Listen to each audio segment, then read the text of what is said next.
seminário do Mark Fisher Realização Cultural, e eu espero que eu possa contribuir um pouco com essa fala, que é o calcanhar de Komarov, uma segunda parte. É importante que a imagem seja vista, as imagens. Um objeto tridimensional incógnito protagoniza uma cena. Não reconheço o que estou vendo. Ele se apresenta de imediato a partir de uma dessemelhança com qualquer forma rapidamente reconhecível. Estamos olhando para uma fotografia onde no centro da imagem, focado e em primeiro plano, um objeto repousa sobre um suporte. Não consigo reconhecer sua natureza de imediato, sem ler a legenda, e permaneço sem ler a legenda. O contexto no qual ele está inserido me faz pensar que se trata de um objeto que se encontra em uma situação expositiva. Parece ser elegido e produzido para ser observado. Apesar do contexto da imagem ser indissociável do modo como o recebemos, a origem dessa especulação não se dá imediatamente pelos aspectos fotográficos da imagem, ou seja, pela contextualização da cena quanto à sua aparente natureza documental, mas por uma estratégia de analogia entre o objeto incógnito e algum suposto objeto com atributos artísticos, arqueológicos ou dignos de preservação.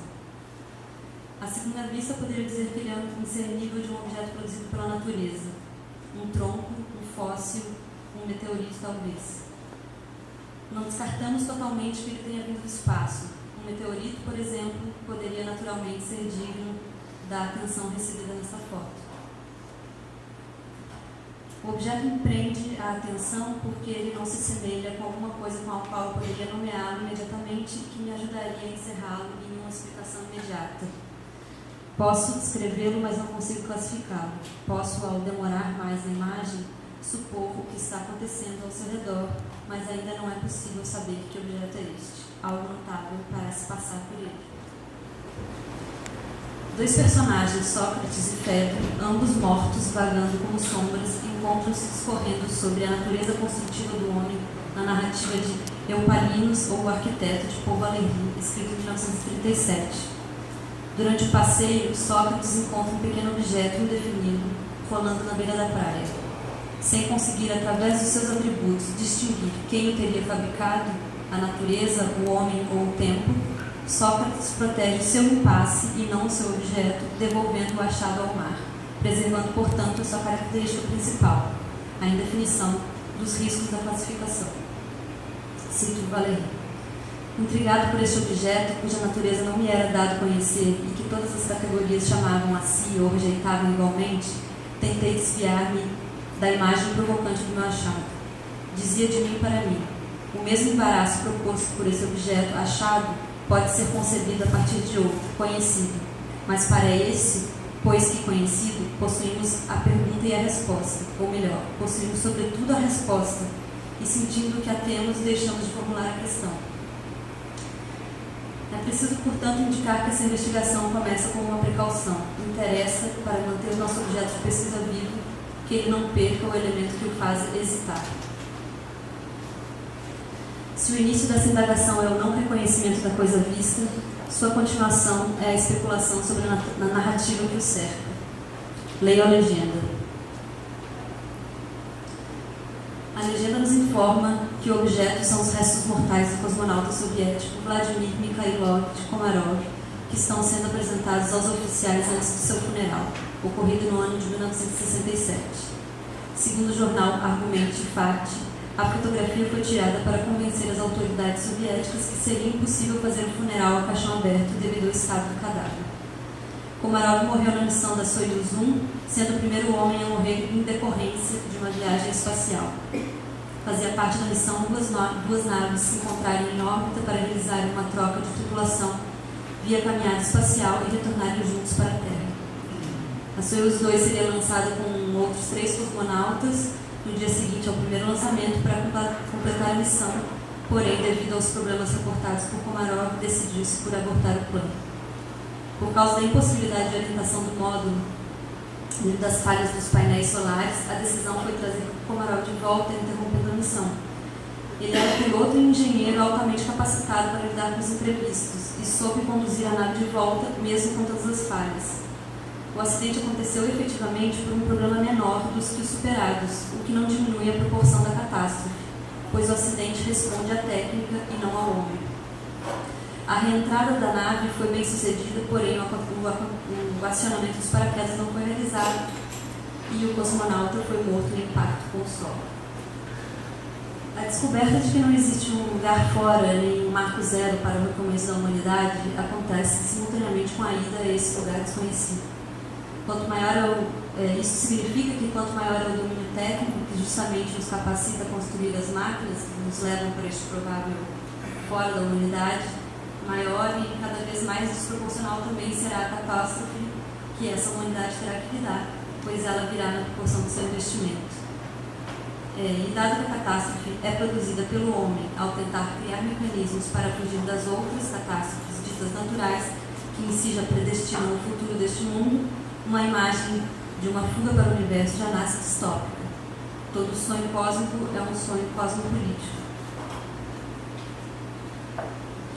O cadáver de Komarov foi quase completamente consumido pela explosão da queda, e de dentro das ruínas fumegantes foi recuperado um pedaço irregular de 30 por 80 centímetros do seu corpo, que supostamente seria um osso de seu calcanhar, carbonizado e fundido com lataria de nave.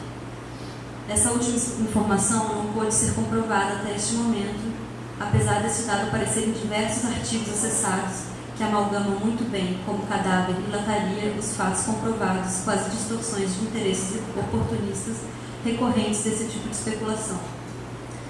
Importa dizer aqui que o fato deste detalhe se revelar duvidoso, mas insistir em reaparecer, reafirma que a repetição da dúvida tem alguma coisa a dizer sobre o contexto do próprio fato, e não sobre o fato em si. Para nós, esse detalhe interessa mais por acessar o que pode haver de mítico e vulnerável na figura do cosmonauta, que de certo modo se conecta ao mito grego do herói de Troia, através de seus calcanhares. O ponto de vulnerabilidade de Aquiles, o calcanhar não banhado no rio da imortalidade, é justamente onde falta o herói e nasce o mito, a parte do corpo que o torna mortal. Se isso diz alguma coisa sobre o nosso objeto, haveremos de descobrir. Chamaremos por enquanto o objeto de calcanhar. O calcanhar de Komarov parece ser algo construído simultaneamente pela convergência entre seu contexto, sua forma e as relações que eles carregam. Sua extraordinariedade não está descolada da trajetória que o construiu e que permitiu que ele viesse a existir como tal. Ele possui um impasse estético porque relaciona-se formalmente com a possibilidade da história ter construído essa forma de morrer, que faz nascer esse objeto, talvez do mesmo modo que as obras de arte relacionariam-se, entre aspas, ao que faz nascer o que as fez nascer elas mesmas, como escreve Paul Valéry quando defende a qualidade do poema de ser nada mais que a forma de sua construção. E, portanto, o fato de que algo permanece internamente intrigante nesse objeto talvez queira dizer que a sua notabilidade resida mais em seus impasses internos, no qual a sua história importa mais como um agente formador, construtor, do que como documento histórico per se. O calcanhar está situado cronologicamente no contexto da Guerra Fria, em um ambiente de progresso histórico, desenvolvimento técnico e conquista do espaço, como disputa ideológica e política. É neste ambiente de imaginação de novos começos, seguido de aceleração da história e consequente catástrofe que acometeu o século XX, que repousa esse objeto. Ele, de certo modo, é uma forma excedente, algo que salta como um resto, que literalmente é o que ele é, de uma narrativa temporal da continuidade histórica.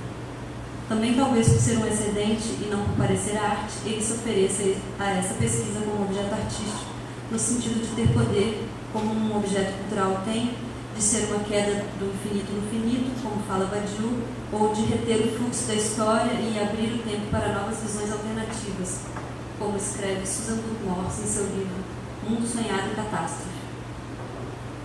A autora lembra que a viagem interplanetária foi a forma preferida da expressão utópica social criada pelo projeto político das utopias de massas, que se retornam agora em forma de catástrofe, tanto pelo que resultou do capitalismo quanto pelo que ruiu do socialismo, não desmerece aquilo que foi imaginado antes de ser realizado e fracassado, e que, cito ela, submeter-se à melancolia seria conferir ao passado um todo que nunca existiu, confundindo a perda do sonho com a perda da realização.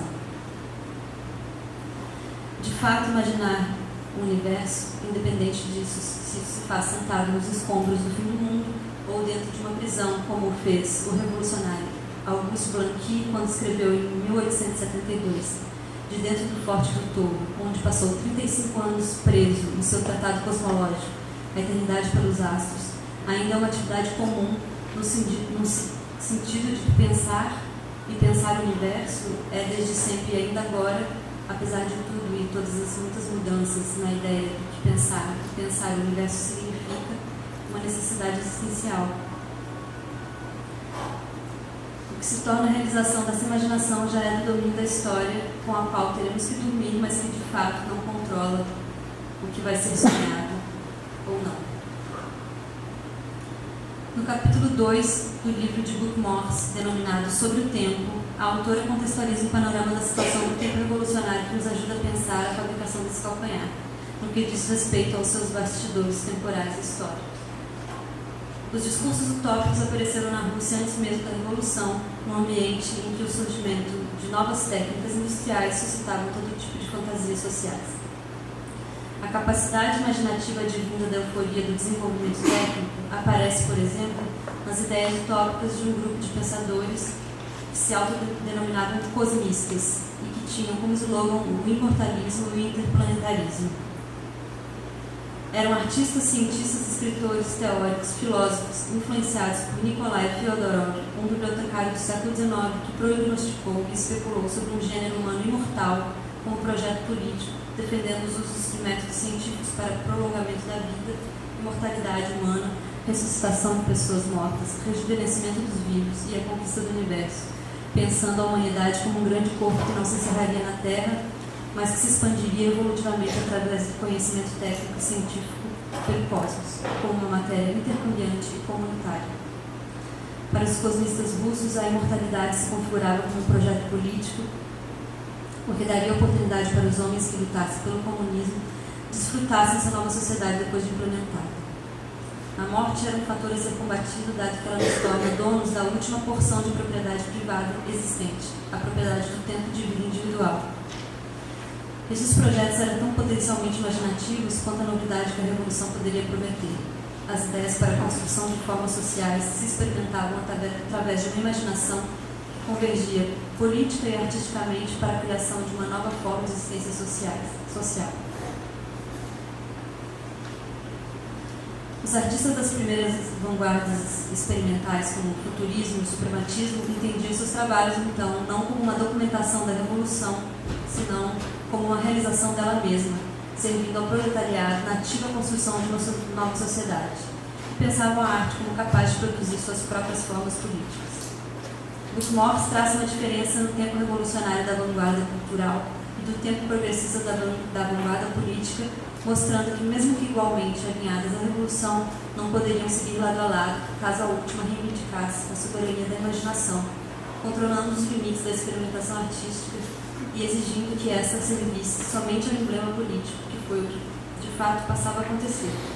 O progresso histórico, transformando a atividade fundamentalmente teleológica da imaginação humana e, consequentemente, da imaginação artística em objetivo emblemático, submeteria as forças de transformação social às forças da violência política, determinando o fracasso de ambas. Eu vou fazer uma pausa para fazer um comentário sobre o cruzamento desses dois tempos no desenvolvimento de uma narrativa histórica através de uma metáfora. Imaginemos uma linha de tempo histórico, por exemplo, representada por uma viagem de avião. Temos uma protocomunidade, uma duração e um espaço delimitado. Decolar seria o nascimento de algo novo nessa linha do tempo que vai determinar um fato histórico.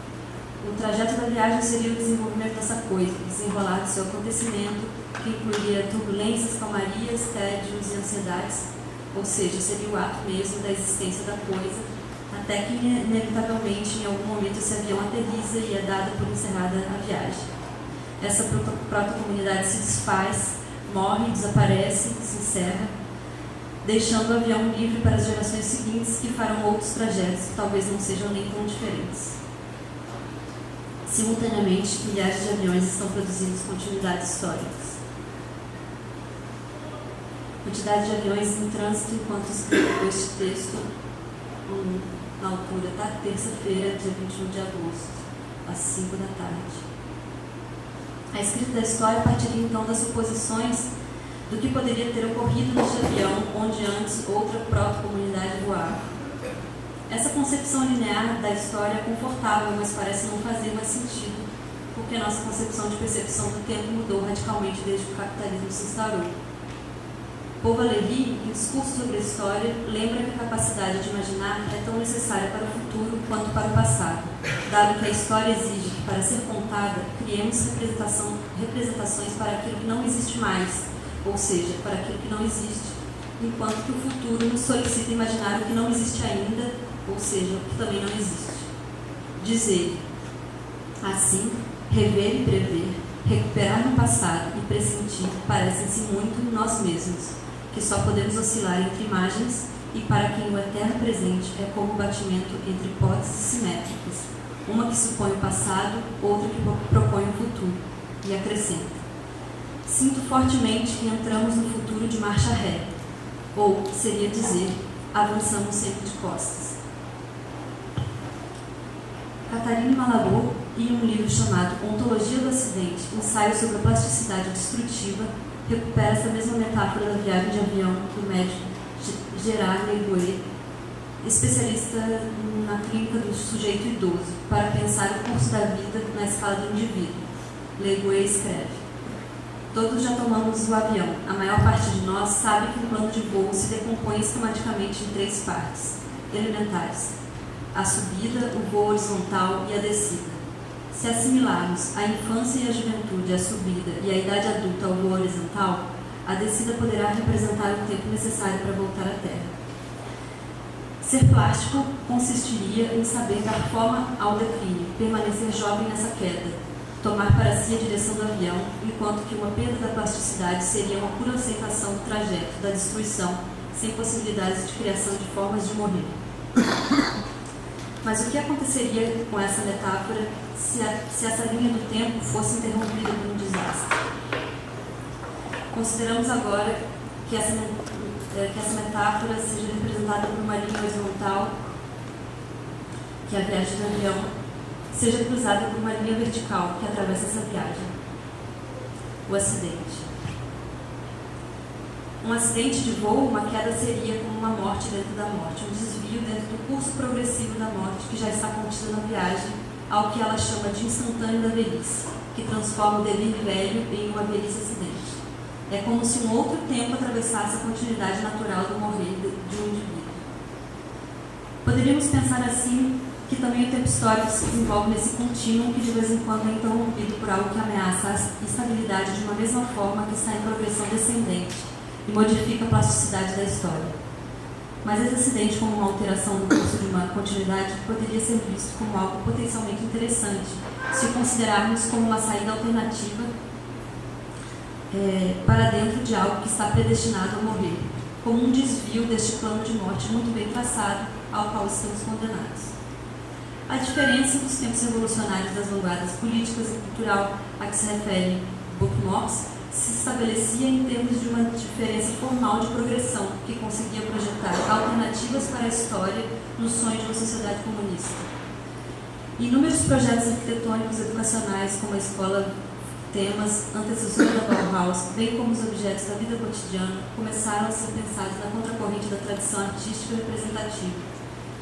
As novas técnicas construtivas da arte, da engenharia e das ciências estariam disponíveis para o desenvolvimento funcional e estético da vida e para o uso público e comum, não havendo separação entre o objeto utilitário e o objeto artístico que entrariam na vida cotidiana de cada indivíduo. Essa metáfora da progressão temporal atravessada pelo desvio acidental para o novo parece não fazer mais sentido depois do mundo que o mundo se ocidentalizou, dado que o que emergiu com o capitalismo foi nossa incapacidade de imaginar alternativas formais para a vida, bem como criar novas formas Mark Fisher falaria que o lento cancelamento do futuro exaltaria os fantasmas do passado, carregando as formas culturais de espectros deste passado que pensavam no futuro que nunca chegou, o que ele identifica, por exemplo, na música ontológica. O tempo cultural se dobrou, cito ele, o tempo cultural se dobrou sobre si mesmo e a sensação de desenvolvimento linear deu lugar a uma estranha simultaneidade. Enquanto isso, nos últimos 10 ou 15 anos, a internet e a tecnologia de telecomunicação móveis alteraram a textura da experiência cotidiana para torná-la irreconhecível. No entanto, ou talvez por causa de tudo isso, há uma sensação crescente de que a cultura perdeu sua capacidade de aprender e articular o presente. Ou pode ser que, num sentido muito importante, não exista mais um presente que possa ser aprendido ou articulado. Então, a metáfora do Ocidente, como uma alternativa para mudar o curso inexorável das coisas, talvez não caiba mais. Isso porque o passado parece não impulsionar o futuro, como falava Paul Valéry, mas faz criar uma sensação contínua de que o futuro não chega nunca, que é vivenciado como uma assombração. Esse sentimento de angústia do contemporâneo reside no fato de que esse tempo cultural, o tempo que atravessaria como quando um meteorito sai do curso contínuo de uma órbita, definitivamente não consegue se deslocar dessa engrenagem, devido a um outro tipo de disjunção temporal diferente daquela que falava Buck Morse sobre o tempo revolucionário, posto que agora as formas novas da cultura já nascem fagocitadas pelo sistema do capital. A percepção do tempo seria, talvez, mais condizente com as imagens do canal da Railtrain. A empresa de transporte ferroviário disponibiliza em seu canal de YouTube, durante 24 horas por dia, 7 dias por semana, gravações de transmissões ao vivo, filmadas da cabine de trens que nunca chegam a lugar nenhum. Dentro do canal, com muitos inscritos, há um chat onde as pessoas podem conversar enquanto assistem nada chegar ininterruptamente, continuamente. Faz algum sentido ver neste calcanhar de Komarov algo mítico, numa cultura preservacionista onde a morte deveria ser combatida pela ciência em prol da justiça social. O funeral é ao contrário de uma despedida do corpo, o enfrentamento do tempo através da preservação da imagem. Pensamos aqui em Lane imediatamente depois de sua morte. Seu corpo embalsamado através das técnicas científicas baseadas nos ritos funerários dos faraós egípcios seria preservado por tempo ilimitado, enquanto a ciência trataria de continuar a buscar soluções biocósmicas para a ressurreição do líder. Leonid Krassin, contratado para supervisionar a conservação do corpo de Lenin, segundo as teorias transhumanistas de Fyodorov, havia escrito: "Estou seguro que chegará o dia que a ciência se fará onipotente, que será capaz de recriar um organismo falecido. Estou seguro que chegará o dia que se poderá usar os elementos da vida de uma pessoa para recriar a pessoa física e ressuscitar grandes figuras históricas." A já existente comissão do funeral passou a se chamar Comissão para a Imortalização, e a criação de projetos de sarcófagos e mausoléus eram obviamente tarefas dos artistas da vanguarda tardia. Kazimir Malevich, por exemplo, sugeriu que o caixão fosse em formato de cubo, em alusão ao seu quadrado preto, ícone do suprematismo, justificando que o cubo já não é um corpo geométrico, é um novo objeto com o qual tentamos representar a eternidade, criar um novo conjunto de circunstâncias com as quais podemos manter a vida eterna de Lenin, derrotando a morte. A figura mítica do cosmonauta dentro da economia original do comunismo, aquele explorador implicado com as utopias e que abriria caminho para a expansão de toda a humanidade para o cosmos, hoje acessamos por fantasmas reencarnados nos superinvestidores da exploração capitalista de colonização do espaço e a insanidade maravilhosa dos cosmistas russos, hoje equivalem às ambições científicas orientadas ao empreendedorismo cósmico. Sonhar com o cosmos não parece ser mais um sonho comum, mas um sonho privado, e há mais chance de estarmos fazendo pedidos à lista espacial do que para estrelas cadentes. Dentro desse breve panorama contextual, o calcanhar de Komarov parece fazer todo sentido e ao mesmo tempo sentido nenhum, já que ele se torna ainda mais problemático depois de entendermos de que perspectiva ele está sendo observado. Afinal, o que fazer com esse corpo heróico sem imagem para preservar? Ele seria talvez, como gostariam os artistas do início da vanguarda, revolucionário por ser em si uma forma política, ou seria um resultado fantasmático da apropriação atual, ocidental e capitalista daquela formação mítica do cosmonauta? Agradeço a Carol pela formulação dessa relação que eu não havia feito. A esta altura do texto, o dado extraordinário do objeto que acessávamos pelo desconhecimento é substituído pelo extraordinário de sua complexidade referencial. Já sabemos que ele veio do espaço, que não é um meteorito, apesar de ter atributos que facilmente os conectam. Já sabemos também que o panorama contextual dessa imagem é aquilo que tornou possível que este objeto tenha sido produzido pelo curso da história. Em outro texto chamado Homem a Cônsul, de 1937, Paul Valéry põe-se a especular o que diferenciaria um objeto fabricado intencionalmente pelo homem de outro produzido ao acaso pela natureza, a partir da análise minuciosa de uma concha. O acaso aqui nada faz a não ser se fazer notar. É a predisposição a ver na coisa encontrada a capacidade dela ter sido construída por alguém. Valéry descobre por isso que o que torna extraordinário seu objeto natural feito ao acaso é o fato de, em toda a sua complexidade, ele ter podido ser fabricado. Deste modo, ele se pergunta: o que nos denuncia a operação humana e o que a descarta logo, não acontece algumas vezes de um estilhaço de sílex fazer com que a pré-história hesite entre o homem e o acaso? Se o calcanhar foi produzido através do confronto do corpo com o universo, podemos associá-lo por outra via que não a analogia formal inicialmente cogitada ao meteorito, que também é uma espécie de queda material do infinito no finito, que só se torna o que é através da desorganização de uma ordem cósmica. Porém, este objeto que observamos possui outra trajetória, construída em dois tempos. Ele é resultado de uma queda que foi precedida por um lançamento. Podemos pensar, segundo esse diagrama, que o meteorito e calcanhar possuem essa diferença de procedimento que resulta em uma mesma forma. Paul Valéry faz uma bela distinção dos tempos dos objetos feitos pela natureza e dos objetos fabricados pelo homem, dizendo que é próprio do homem criar em dois tempos. O projeto é bem separado do ato e o ato do resultado, enquanto que a natureza não separa um projeto de sua execução. Ele exemplifica da seguinte maneira: se um homem agita o seu braço, distinguimos o braço do seu gesto. E concebemos entre o gesto e o braço uma relação puramente possível. Porém, do lado da natureza, esse gesto do braço e o próprio braço não se podem separar. A natureza constrói-se a si mesma num só tempo.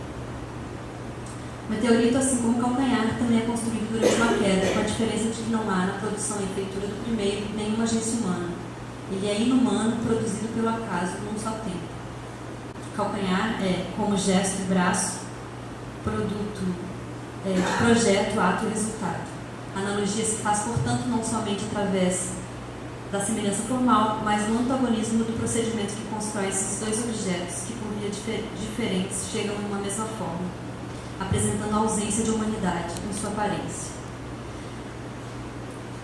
Se o meteorito é o objeto produzido pela queda proveniente do infinito e carrega informações de uma ausência da humanidade, o calcanhar do Komarov se assemelha ao meteorito, então, por ocultar uma humanidade. Ou seja, ele é possuidor não de uma inumanidade intrínseca, mas de uma inumanidade produzida pelo homem, posto que foi construído pelo confronto do homem com o infinito, pelo fracasso técnico frente a esse embate e pela desproporcionalidade do acidente que o produz, que nos faz perder os indícios e as etapas de sua fabricação. Suponhamos que um Paul Valéry do futuro, depois de ter testemunhado o lançamento do Sputnik, encontrasse em um litoral o calcanhar de Komarov rolando entre seixos, conchas, lixo espacial e lixo marítimo, sabendo agora que há chance desse objeto ter vindo do céu e não ser um meteorito, mesmo parecendo-se com um. Poderia incluir entre as suas suposições: que o objeto foi construído pela natureza, que o objeto foi construído pelo homem, que o objeto foi construído pelo tempo. Uma quarta suposição, que se trata de algo que foi meticulosamente construído pela destruição. Ele suporia, justamente porque vive num tempo que é possível perder a origem da fabricação de um objeto, tamanha aceleração da história produzida pela técnica, que não acontece de algumas vezes um objeto indefinido fazer com que a história hesite entre o infinito e o desastre. Encerramos por aqui. Obrigada.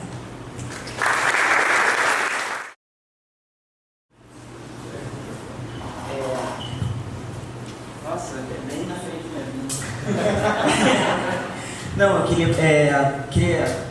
dizer que curti demais, gostei muito do texto do Rodrigo, que você leu, achei que alguém precisava falar desse texto. sensacional a sua apresentação, vontade de conversar muita coisa, só que eu não consegui formar ainda para perguntar.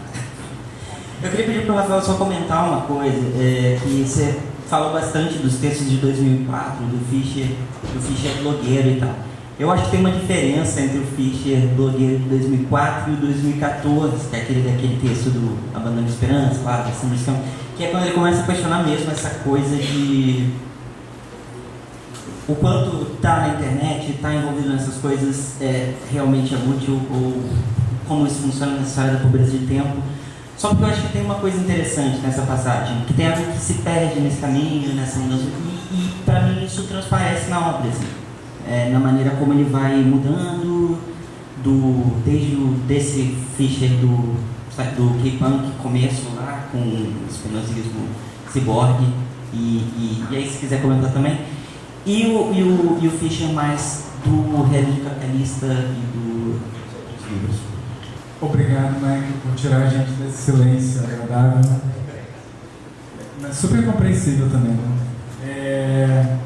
De fato, assim, se você vai ler o blog do Mark Fisher, é um blog que durou, acho que uns 12, assim, ele postou de 2003, eu acho, até 2015, né? Aí em 2016 ele já não posta mais, acho que ele já tá muito famoso. E de fato você observa uma mudança entre o tipo de prática, né, de internet nesses momentos, né? Se você vai ler o blog de 2003 e 2004, aí você vai avançando nos posts, você vê como, na verdade, assim, parece uma coisa de outra era, porque muitos posts curtos, às vezes tem um post maravilhoso que eu amo, de paixão, que você está vendo vários posts assim, sobre spinozismo, cibernético, razão psicodélica, William Burroughs é um racionalista frio, e aí de repente você vê um post que é assim, siglas para usar em chat. E aí parece uma coisa realmente assim que era um momento, certamente era um momento, aqui a gente vivia, seria o que a gente viveu mais ou menos no Orkut, né, que era uma internet menos... Quer dizer, sempre tem as pessoas que viveram uma internet anterior do Mirk, né? Mas para a minha idade é mais a internet do Orkut, né? Que era uma coisa menos centralizada e tal. E é engraçado porque ele não era famoso nessa época, né? Você não tinha ainda o CCRU. Na verdade, é uma coisa que me parece mais um mito meio bobão às vezes, né? Principalmente pelas pessoas que ainda ficam nessa onda de mas é uma parada que existe mais hoje em dia, esse mito, do que na época, né? Tenho certeza que em 99 as pessoas deviam estar meio cagando pro que acontecia ali. E você vê que o Mark Fisher, assim, nesse momento, ele é extremamente experimental no sentido de que ele postava absolutamente qualquer coisa, né? Mas ao mesmo tempo você começa a observar no blog, né, que existe um perigo, que eu acho que é uma coisa que o Michael estava mencionando, que você vai lendo as caixas de comentário, né, e você vê que tem ali uma certa agressividade de inimigos, digamos assim, que vão surgindo no blog dele, vão reclamando, até que no final de 2004, de repente, ele fecha a caixa de comentários, né? E como se você começasse a ter um fechamento, né, das possibilidades daquele meio, né? Tanto que quando você observa nos posts de 2015, é muito mais um Fischer com um megafone, né? Até porque ele já estava famoso, ele tinha começado a bombar, ele tinha um emprego, né? Ele tinha conseguido quase sair da vida precária, né, de professor mal pago na estrutura de ensino inglesa. Então você vê que muda completamente, né? Eu acho que é curioso que você começa a observar, e uma coisa que na verdade é mais uma coisa que eu não sei explicar, mas é como se ele próprio fosse se domando aos poucos, né? É como se o Mark Fisher do realismo capitalista jamais poderia ser aquele que escreveu o racionalismo frio, né? Tanto que é uma coisa que eu até comentei no canal, assim, que eu tinha visto uma palestra do Mark Fisher de 2015, eu acho, e de repente numas perguntas ele fala, porque eu sou espinosista. Eu falei assim, que isso, gente, você não faz isso há 10 anos. Você dá Ctrl F no realismo capitalista, você não acha nada de Spinoza. E mesmo assim você vê então que eu acho que e você vê tem realmente pelo menos para mim, né, eu olho aquele momento de 2004, sobretudo, como algo que é uma coisa meio nostálgica, né? E para mim é até mais nostálgica ainda porque é uma nostalgia que eu nunca vivi, né? Eu comecei a ler esses blogs em 2015, 2016, 2017, então eu participei disso. Mas ao mesmo tempo é uma coisa que se fechou muito rapidamente, né?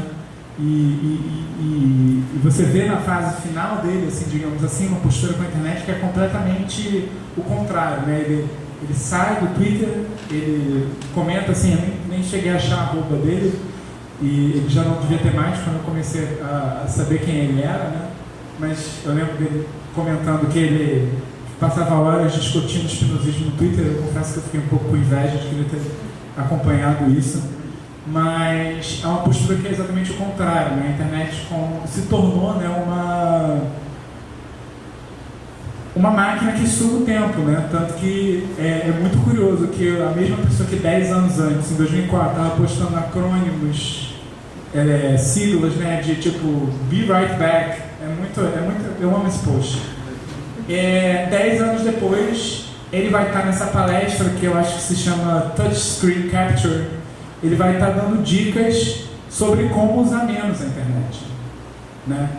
Então, de fato, assim, tem uma questão aí que fica que, na verdade, também evitar essa armadilha de achar que, embora eu adoraria, assim, eu completamente essa nostalgia, adoraria que todo mundo virasse blogueiro de repente, né? Eu estava até comentando isso ontem com algumas pessoas,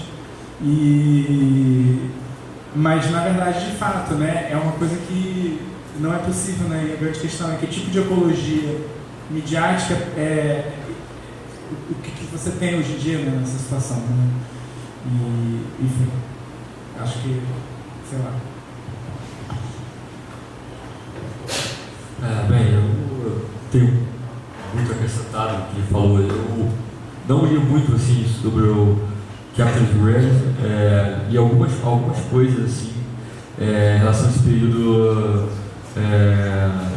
do Mark Fisher, mas é interessante que nos textos do racionalismo frio ele já tem uma mudança assim, que ele coloca isso em algumas postagens do K-Punk, que é um balanço crítico em relação àquele tempo do CCRU, que ele traz, assim, no meu texto, a parte que eu falei do racionalismo frio, como uma expressão desse explosivo cyberpunk dele,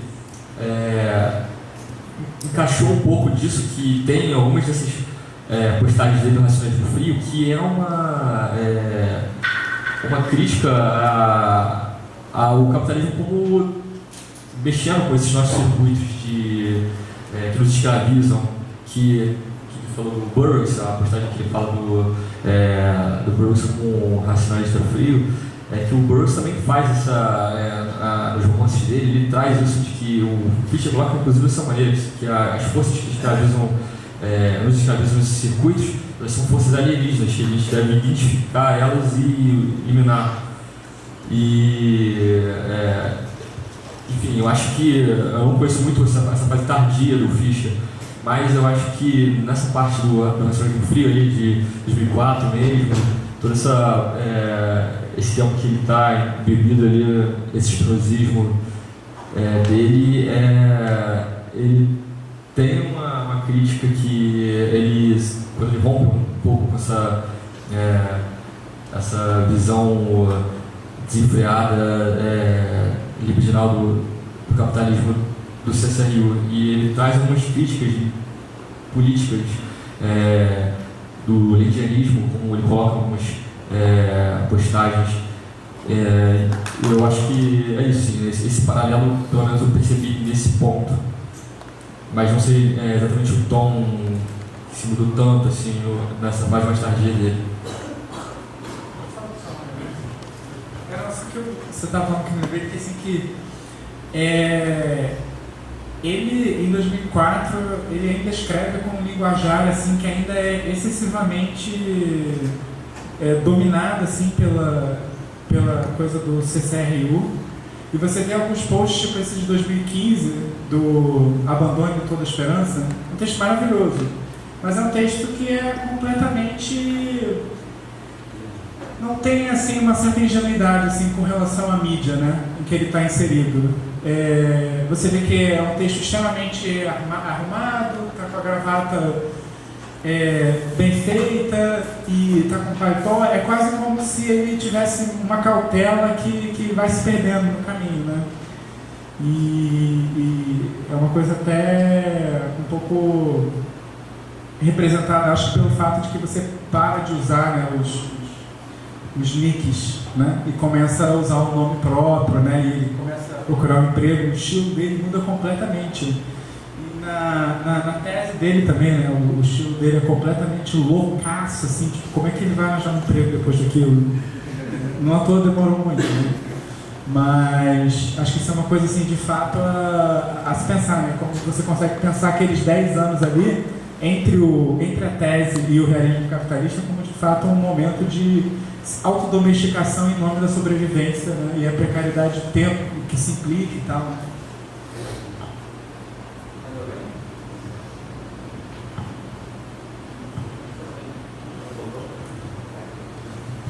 Eu só não quero vir para frente, eu vou. Eu escuto muito esse diagnóstico pessimista sobre a internet que você deu voz aí. Eu acho que ele é justificado até certo ponto, mas eu gostaria só de pontuar que esse encontro não teria acontecido não fosse precisamente esse tipo de encontro que ainda acontece mesmo numa mídia domesticada como o Facebook. E esse encontro aqui é provavelmente, apesar de não ser efetivamente, oficialmente uma instituição promotora do evento, ela é bem um resultado das conversas que rolaram no Accelerate BR, no grupo lá do Facebook. Então, assim, e as pessoas que estão aqui expondo, muitas delas estavam lá desde o início brigando lá dentro do Accelerate BR, enfim, estão aqui hoje discutindo esses assuntos, tal como já se discutia em postagens e respostas lá, que às vezes tinham o tamanho de várias páginas se você imprimisse a resposta, né? Eu queria ouvir do Douglas, você falou de um circuito de feedback positivo ao final, mas não é igual ao do Land, né? Eu não entendi muito bem qual é a diferença entre o circuito que você está propondo a partir do Fischer e o circuito landiano. Você consegue desenvolver um pouco isso? Então, o que eu coloquei é que eu peguei mais ou menos ali a ideia que o Deleuze traz do Spinoza nessa cartografia de latitude como representando a intensidade e a longitude como a extensão. E aí, o circuito que eu imaginei é que eu pensei que seria um aproveitamento de uma rede de feedback, um ciclo de feedback mais eficiente, ou poderia se falar até hiper eficiente, porque ele buscaria as maiores intensidades nas menores extensões possíveis. E aí, a crítica assim, que muito se faz a esse circuito de feedback do Land é que a intensidade zero, ou que essa experiência máxima, essa explosão, seria mesmo que a destruição. E aí eu tomei, de certa forma, ao elaborar esse texto, um pouco dessa visão e trouxe esse circuito de feedback alternativo que ele buscaria nessa ideia desse espinosismo de buscar as causas adequadas, continuamente se retroalimentar e a partir das informações, né, desse circuito, ao captar essa informação dessa performance, buscar as melhores respostas possíveis, traçando a busca racional das causas adequadas que nós somos submetidos, trazendo a x-análise, a fotoanálise, enfim, essas camadas que nos permeiam, que permitem a gente responder melhor, conhecendo as causas que determinam, né, a ideia do explosismo das causas adequadas, e aí gerando uma produção mais eficiente que não atingiria completamente essa desestratificação, descrituralização total, que seria o mesmo que a extinção, mas chegaria no limiar dela, gerando uma resposta mais eficiente possível. Foi mais ou menos isso que eu pensei, não sei se ficou muito claro ainda, mas foi isso que eu tentei estabelecer aqui nesse final. Gostei muito da sua fala e a gente ficou procurando a semana passada inteira, alguém para falar de cosmismo russo no Festival da Intergaláctica, que o JP vai participar. E se eu soubesse que, se eu tivesse vindo antes, então... Mas a minha questão para ti seria essa, ao que tu acha que se deve esse ressurgimento, assim, do interesse no cosmismo russo? Quais que são os pontos que tu acha que alavancou eles nesses últimos anos? Realmente é um assunto que me parece, voltando assim, eu acho que tem muito a ver com o fato justamente de a gente estar se perguntando sobre o fato de a gente não conseguir mais imaginar tanto. Então acaba se voltando para essa época que era, tudo parecia que estava brotando, assim, então essa dificuldade de imaginar, inclusive de criar formas artísticas mesmo, de pensar os objetos culturais, o que se faz, que continuidade se produz, de resgata, esse tipo de práticas ou de ideias que hoje a gente não imagina que, é isso, não conseguimos mais tanto, E de certa maneira também eu acho que quando eu comecei a ler e conhecer um pouco, pesquisar um pouco os cosmistas, eu fiquei pensando como que, no fundo, isso não é assim tão absurdo, pensar, na verdade, que com o pensamento, tentar se colocar nesse lugar do passado, pensar com essa cabeça, tentar imaginar esse lugar, esse ambiente de nascimento das coisas, como uma imaginação que realmente poderia acontecer, eu acho que talvez pela própria vontade de utopia, sei lá, um novo tipo de utopia, talvez. Acho. Talvez seja uma pergunta. Porque acho que quando eu vi a sua comunicação, eu fiquei, eu não consegui formular as coisas direito. Assim. Mas eu fiquei pensando da história do trem, porque tem filmes passados dentro de trens, filmes inteiros dentro de trem, assim, anime também. A coisa do trem eterno, assim, que vai sempre, assim, se o sonho, quando você está no trem eterno, você não sonha com desastre, assim, a figura do desastre. E se você quiser comentar alguma coisa? A gente sempre sonha com desastre, desde que, enfim, se inventou meios de produzir o desastre. Não sei. Outra metáfora que eu fiquei pensando para colocar essa problemática do tempo, e eu não coloquei na apresentação porque não encontrei imagens boas, era um caminhão atolado. Então, uma roda que está com toda a sua potência para frente, em funcionamento, toda a sua aceleração progressiva, mas que ela roda sobre si mesma. Assim.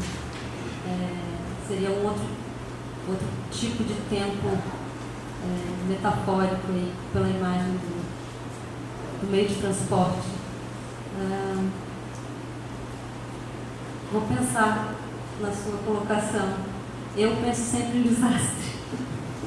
Certamente no trem eu estaria pensando em desastre. Mas a ver visto da internet, visto de dentro de casa, talvez só se a conexão cair ou alguma coisa assim, fosse o maior desastre.